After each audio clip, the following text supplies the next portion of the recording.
ಲೋಕವನ್ನು ಜಯಿಸಿದ್ದ. ಇನ್ನು ಮೇಲೆ ದೇವರು ಲೋಕವನ್ನು ಜಯಿಸುವಂತ ಧೈರ್ಯದ ಆತ್ಮವನ್ನು ನಿಮ್ಮಲ್ಲಿ ಟ್ರಾನ್ಸ್ಫರ್ ಮಾಡ್ತಾ ಇದ್ದಾರೆ.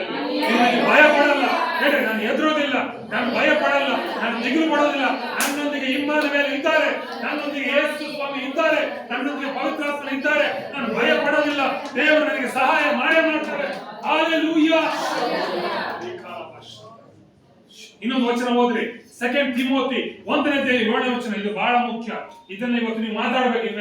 ಇನ್ಮೇಲೆ ಇದು ನಿಮಗೆ ಧೈರ್ಯ ತರುವಂತ ಮಾತು. ಹೇಳ್ರಿ, 2 ತಿಮೋಥಿ 1:7 ಇದನ್ನ ಅಂಡರ್ಲೈನ್ ಮಾಡ್ಕೊಳ್ರಿ. ಇದನ್ನ ಮೈಂಡ್ ಅಲ್ಲಿ ಆಳವಾಗಿ ಬೇರೂರಿ. ದೇವರು ನಮಗೆ ಕೊಟ್ಟಿರುವ ಆತ್ಮವು ಬಲ, ಪ್ರೀತಿ, ಶಿಕ್ಷಣ ಆತ್ಮವೇ ಹೊರತು ಹೇಡಿತನ ಆತ್ಮವಲ್ಲ. ನಾವು ಹೇಡಿಗಳಲ್ಲ. ಬಲ, ಪ್ರೀತಿ, ಶಿಕ್ಷಣ ಆತ್ಮ. ಬಲ ಅಂದ್ರೆ ಏನು? ತಂದೆಯಾದ ದೇವರ ಬಲ. ಪ್ರೀತಿ, ಯೇಸು ಕ್ರಿಸ್ತನ ಪ್ರೀತಿ. ಶಿಕ್ಷಣ, ಪವಿತ್ರಾತ್ಮನ ಜ್ಞಾನ. ತಂದೆ, ಮಗ, ಪವಿತ್ರಾತ್ಮ ನಿನ್ನೊಂದಿಗೆ ಇದ್ದಾರೆ. ನೀವು ಹೇಗಿರಲ್ಲ. ಟ್ರಿನಿಟಿ ಗಾಡ್, ಏಕ ದೇವರು, ಆತನ ಒಬ್ಬನೇ ದೇವರು. ತಂದೆ, ಮಗ, ಪವಿತ್ರಾತ್ಮ ಬಲವಾಗಿ, ಪ್ರೀತಿಯಾಗಿ, ಶಿಕ್ಷಣವಾಗಿ ನಿನ್ನೊಂದಿಗೆ ಸದಾಕಾಲ ಇದ್ದಾರೆ. ಹಲ್ಲೆಲೂಯಾ. ಹೇಡಿತನ ಆತ್ಮವಲ್ಲ. ಹೇಳ್ರಿ, ನಾವು ಹೇಡಿಗಳಲ್ಲ, ನಾವು ಧೈರ್ಯ ಉಳ್ಳವರು. ನಾವು ಧೈರ್ಯ ಉಳ್ಳವರು. ಯೇಸು ಕ್ರಿಸ್ತನು ನನ್ನೊಂದಿಗಿದ್ದಾರೆ, ಇಮ್ಮಾನುವೇಲ್ ನನ್ನೊಂದಿಗಿದ್ದಾರೆ.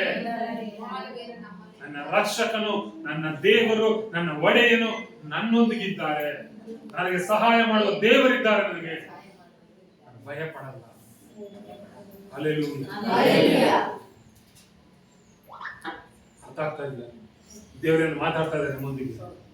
ಹೇಡಿತನ ಆತ್ಮವಲ್ಲ. ಒಂದು ವೇಳೆ ಹೇಡಿಗಳಾಗ ಏನಾಗುತ್ತೆ ಗೊತ್ತಾ? ಪ್ರಕಟಣೆ ತೆಗಿರಿ 21:8 21:8 ನೋಡಿ. ಒಂದು ವೇಳೆ ನೀವು ಏನಾದ್ರು ನೀವು ಭಯ ಪಡೋದಾದ್ರೆ, ಎದುರೋದಾದ್ರೆ ಏನಾಗುತ್ತೆ ನೋಡ್ರಿ. ಇವಾಗ ಇದನ್ನಾದ್ರೂ ನೋಡ್ರಿ, ಅವಾಗ ಧೈರ್ಯ ಪಡ್ತಾರೆ.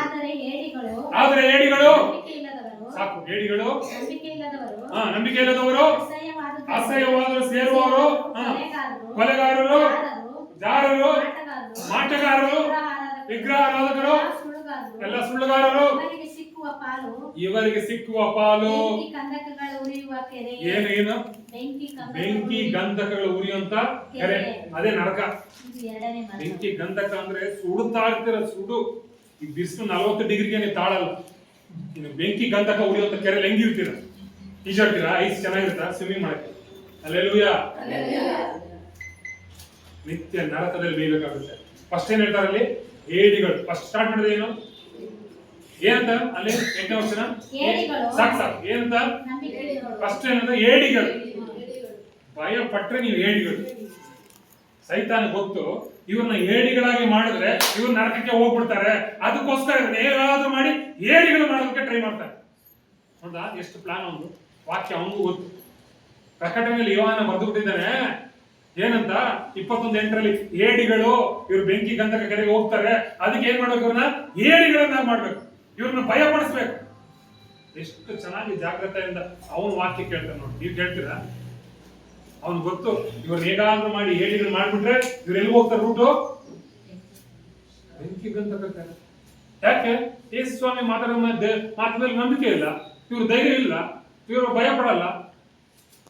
ಅಲ್ಲ, ಇವ್ರು ಧೈರ್ಯವಾಗಿಲ್ಲ, ಇವ್ರು ಭಯ ಪಡ್ತಾರೆ. ಅದಕ್ಕೆ ಏನ್ ಮಾಡ್ತೀನಿ? ಇವ್ರನ್ನ ಹೇಳ್ಕೊಂಡು ಹೋಗ್ತೀನಿ. ಅದೇ ನಿಮಗೆ ನಂಬಿಕೆ ಇದ್ರೆ ಯೇಸುವಿನ ಮಾತು ಎಲ್ಲ ಹೋಗೋ, ನಾನು ಧೈರ್ಯವಾಗಿರ್ತೀನಿ, ನಾನು ಭಯ ಪಡಲ್ಲ, ನಾನು ಎದುರಲ್ಲ ಅನ್ನುವಂತ ಮಾತು ನಿಮ್ಮೊಳಗಿದ್ರೆ ಆಮೆನ್.